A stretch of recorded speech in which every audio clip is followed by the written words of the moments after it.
Jordy's had plenty of time. Ethan, the same thing. Marco's first year on tour. He's only experienced it a couple times. But this heat's interesting. E.Ewing, former runner-up at this event at the CT level. We're not going to forget this kid's name for a long time. Here we go. E.Ewing. First strike in Elimination Round, Heat 2. He finds a gem. Wow. Three-turn burner. Our first triple combination out here at Saquarema this morning. He's going to make his way into the Red Bull jet ski to get whipped back out in the lineup. This is a great start. So this is under priority. He finds one with a little bit more slower pace to it so he can fit 3 nice turns in here. Pretty standard surfing for Ethan's scale. But for everyone else. But it's just a nice strategic start for E.Ewing. And great variety, too. It pushes just a bit more on that second one. And excellent way to finish off the wave, too. Just adding in a bit of spice. But wave selection on point, obviously. But to me, it's really just not having to wait around. You get something right off of the bat, buzzer sounds, you get a wave, and you get things going. You put yourself in a much better spot to succeed later on in the heat, Chris. But we talk about variety on the backhand. Turns right here from Ewing going left. Wow. Marco with a roll in. All right. We've seen what he's capable of in the air. Will we see it now? He's going against the wind. Bob Seger style, but this wave, to me, looks more of like a positional play.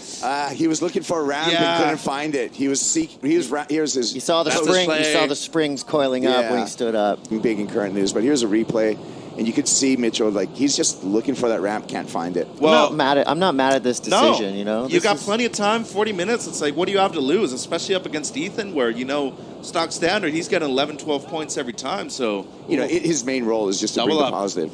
Here we go, Chris. Maybe. We're going to hunt a ramp. Yeah, I think for Marco, he's shown us this year, go out there and go off. That's the plan. Here we go. And that's what he's attempted and more often than not made throughout the season, but that was just a wild section to try to attack like that. It's almost like you're swinging a bat with a weight on it, right? You ride a little bit longer board, then this board seems way lighter. By the time you get on it, yeah. And I think maybe that was part of that drill that he was going through yesterday. If this kid finds a good wave, there's a big score behind his surfing. Meanwhile, M.Mignot in the second priority heat, still hunting ramps. If he can nail this one, so he's going right into that wind. You can see it's almost just giving him a little bit of added loft. That was super close right there. So eventually, he's going to nail one of those front threes, and a big score is going to drop. That'll be really cool. Just mindfulness, preparation, and whatever works. We're seeing the best surfing ever here on the 2025 Championship Tours. M.Mignot now. He goes to some power surfing. A couple of big hacks out the back.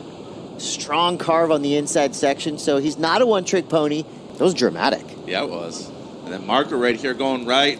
Still not opposed to this strategy. As he said, he wants to bring something different in this heat. Really clean surfing. The only issue with the red in comparison to the left, it is much flatter. The sections aren't as critical. Still needs to be looking for that ramp on the right if he wants to continue his success over here.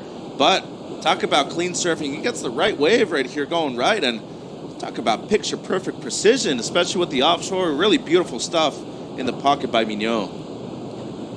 You can tell he's hunting ramps, but he's not stubborn.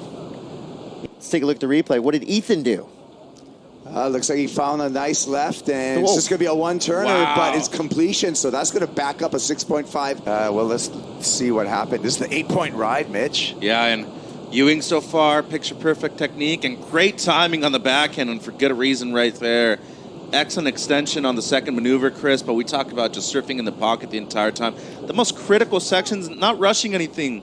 Great stuff right here by Ewing, our first excellent score of day 2. And, arguably the most technically sound surfer on planet Earth. Everything is in its proper spot and got the waves in the world right now going up against 2 wild cards. And speaking of wild, that was a crazy look for M.Mignot, who has 16 minutes, 52 seconds left. When we break it down, we really can see White's excellent score. All right, from above, we see M.Mignot now. Better. On the attack.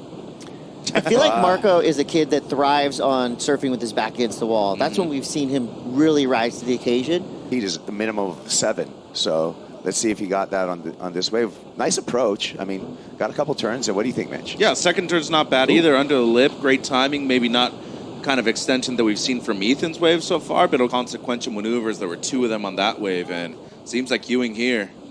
Yeah, Ewing keeps applying the pressure. Right there was a backside whip.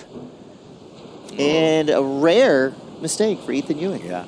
Here, take a look at this. So this first turn, this is actually where things went wrong for him, trying to get up there. And like I said, off tempo, so got up to the lip late and paid for it. DHD template, but it's made in a solid fiberglass. We've seen him with the prototypes all year long. Here's the comeback, maybe. Marco Mignot, big hack to start, and the wave just collapses around him too quick.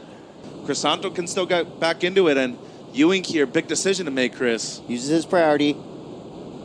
Flowing into this one. Deep bottom turn, top turn combo. You can't do that combo any better. Bottom turn straight into the lip.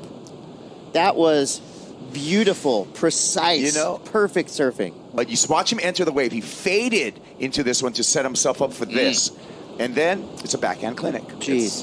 It's beautiful destruction right there. You're going Patches O'Houlihan on me again, aren't you? Dodge, duck, dip, dive, and dodge this early in the morning, but ain't no dodging right here, Chris. Well, I'm taking notes. How do you do this? What do I do? What do we all do to even approach the excellence in that bottom turn, top turn combo? I getting into that bottom turn, that was beautiful. Here's Marco. The answer. Ooh. What were we talking about? Yeah. I'm still in shock. A minute 10 to go. Ethan Ewing. Quick, 10 seconds left. Ethan back at it.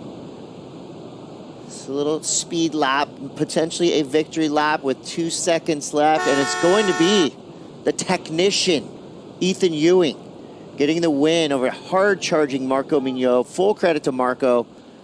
You know, he tried a couple different things, showed us a flash of brilliance with a 6.93, but that's going to be it for the surfer representing France and Mexico. Marco Mignot goes down in men's elimination round heat 2.